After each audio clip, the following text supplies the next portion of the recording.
एक तरफ Gaza Israel Hamas युद्ध के चलते लगातार धधक रहा है, दूसरी ओर हूती लड़ाकों ने फिर से अपने तेवर दिखाने शुरू कर दिए हैं। यानी यमन के विद्रोही गुट ने एक बार फिर इजरायल पर कहर ढाना शुरू कर दिया है।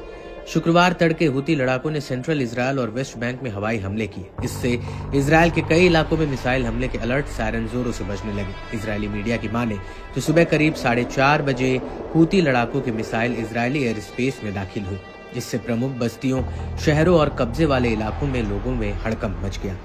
हूती विद्रोहियों ने दावा किया कि हालिया हमला अब तक का सबसे आक्रामक हमला रहा है। इसमें तेल अवीव, यरूशलेम, रमनगन, रिशोन लेजियन, पेटाज, टिकवा और बेत शेमेश समेत कई इलाकों में असर देखने को मिला। इजरायली बलों ने भी माना कि हूती विद्रोहियों ने सुबह सुबह इजरायली सैन्य अड्डे को निशाना बनाकर मिसाइल हमला किया।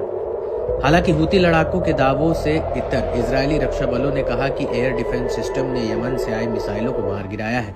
लेबनानी मीडिया आउटलेट अल मयादीन की ओर से ताजा हमले का वीडियो शेयर किया गया है। इसमें वेस्ट बैंक के कलकिलिया शहर में मिसाइल हमले का फुटेज दिखाया गया। इसमें मिसाइल को अपने टारगेट की ओर तेजी से गिरते हुए देखा जा सकता है। इस दौरान इलाके में हवाई हमले के अलर्ट सायरन भी तेजी से गूंज सुनाई दे सकती है।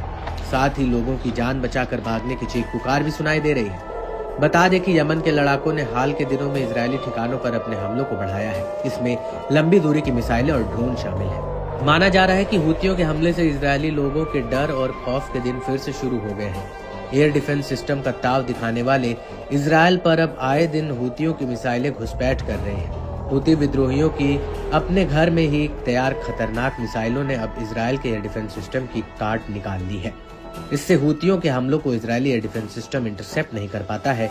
यहाँ तक कि यमन से दागी गई मिसाइलें इजरायल के इंटरसेप्टर मिसाइलों के नाक के नीचे से अपने मिशन को अंजाम तक देने लगी है। इस बीच हूतियों के प्रवक्ता ब्रिगेडियर जनरल याह्या सारी ने खुलासा किया कि मिसाइल ने अपने सटीक टारगेट को हासिल कर लिया है। इससे इजरायल को बड़े पैमाने पर नुकसान पहुंचा है। इतना ही नहीं, हूतियों के लगातार हमलों ने ये जताने की कोशिश की है कि प्रतिरोध का गुस्सा अभी ठंडा नहीं पड़ा है। ईरान समर्थित प्रॉक्सी गुट अभी भी इजरायल को दुनिया के नक्शे से मिटाने के लिए आमादा है। याह्या सारी ने धमकी देते हुए कहा कि हूती आने वाले समय में भी इजरायल के खिलाफ अपना सैन्य अभियान जारी रखेगा। बहरहाल यमन के हूती लड़ाके इजरायल के लिए एक जिद्दी खतरा बनकर सामने आए हैं। ईरान समर्थित हूती अपने मिसाइल हमलों को लगातार बढ़ा रहे हैं, जिससे लाखों इजरायली आधी रात को बॉम्ब शेल्टर्स में जाने के लिए मजबूर हो रहे हैं। इजरायल में हवाई हमले बढ़ने से विदेशी एयरलाइंस को भी डर सताने लगा है। साथ ही हूती अब मिडिल ईस्ट में इजरायल के खिलाफ आखिरी प्रमुख मोर्चे के रूप में अड़े हुए हैं।